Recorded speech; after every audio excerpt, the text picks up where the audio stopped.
On the 12th of June 2021, Christian Eriksen gave football fans the scare of the year when he suddenly collapsed to the ground in the middle of the field during Denmark's first Euro 2020 match. He just had a heart attack. His teammates surrounded him, medics rushed to take care of him, and for a moment it looked like we could have lost one of the best playmakers in the modern game. Thankfully, his story had a happy ending, and 9 months after the incident, Eriksen was back on the pitch. But unfortunately, there are 4 other players where the story didn't end so well. Like in the case of famous Nigerian footballer Sam Okoroji. Sam was one of Nigeria's best ever midfielders. He had played for some big clubs in Europe like VfB Stuttgart and of course AS Roma. Sam was one of a kind. How many players can say they finished a master's degree in international law while playing football at the highest level?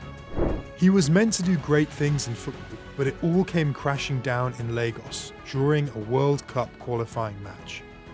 The Super Eagles, who were known as the Green Eagles at the time, were playing against Angola. It was the 77th minute of the game when suddenly Sam collapsed to the ground. He was immediately taken off the pitch on a stretcher, but unfortunately, Sam was gone before he could get any sort of medical treatment. It was later revealed that he died of high blood pressure and an enlarged heart. This was a very tough loss for Nigeria. Sam was only 25 years old. In order to honour Sam Okoroji, there is now a statue of him outside of that same stadium. Rest in peace. Just like Sam, Marc-Vivien Foé was another African legend whose life got cut short in his 20s. Back in 2003, Cameroon was playing in the semi-finals of the FIFA Confederations Cup after an amazing performance with victories over Brazil and Turkey. But once again, out of nowhere, in the middle of the game against Colombia, Foé collapsed in the middle of the field. Medics rushed to his aid on the pitch, but they had to take him off on a stretcher because the situation was way worse than they thought.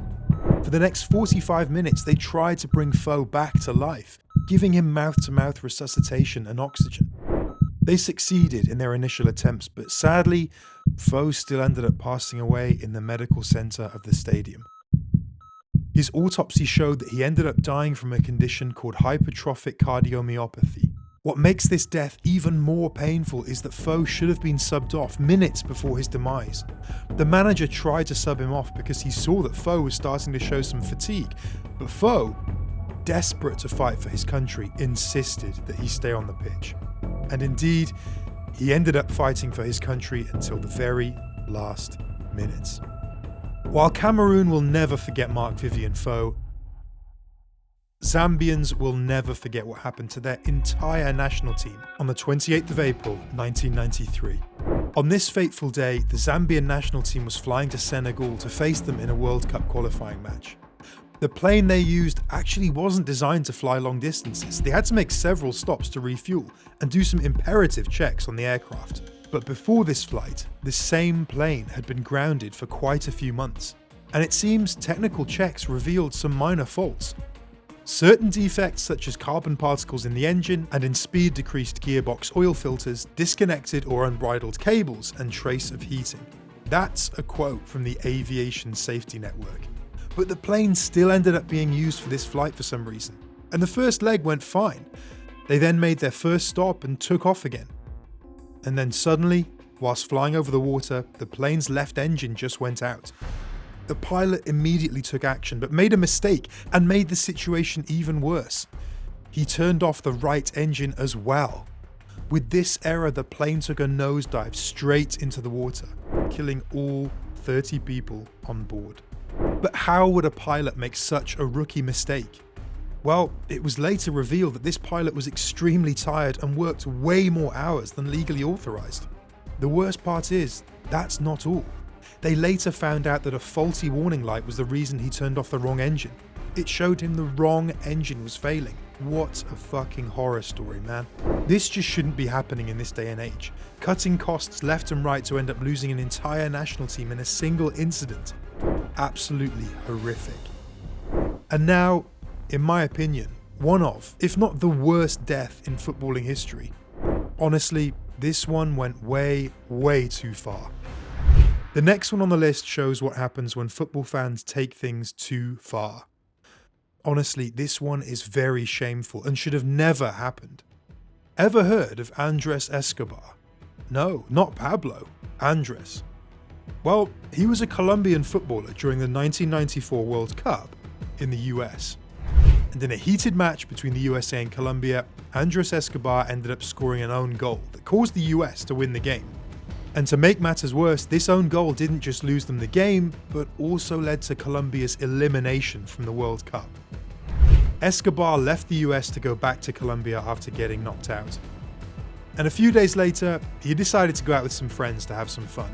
Drinks, music, everything was looking like a good time. But when he headed to the parking lot to drive back home, Andrés was approached by two men. And then, one of the worst things to ever happen in footballing history occurred. These two guys drew a gun and shot Andrés 6 times. Reportedly, the shooter shouted "goal" every time he shot Escobar. Why?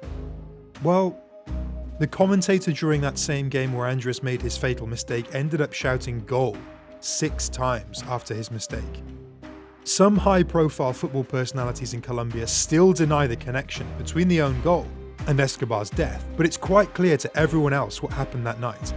The prevailing story was that some drug dealers lost a lot of money betting on that game, so they blamed Escobar for their losses and took out their anger on him. And sure, I don't know the full story, but these types of incidents just shouldn't be happening in football. You win some, you lose some. And yes, some players make mistakes, but you don't go shooting them 6 times because of it.